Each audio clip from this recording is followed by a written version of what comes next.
vijana wetu wanapopata neema ya kupata wenzi, wanapokuja kufanya engagement au kuwachumbia, tafadhali watoto wa kiume wasipige magoti.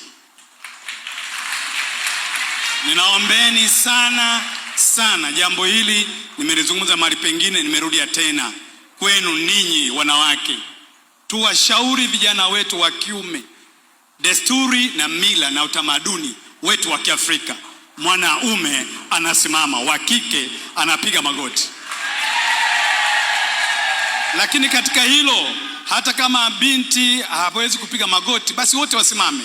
Hakuna sababu mtoto wa kiume anapiga magoti. Na jambo hili tumeona linaendelea kwa kupita kiasi.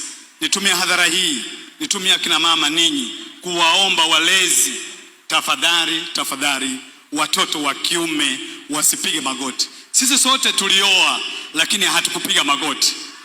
Na hiyo ni roho nyingine ambayo inalikumba kanisa na taifa kwa ujumla.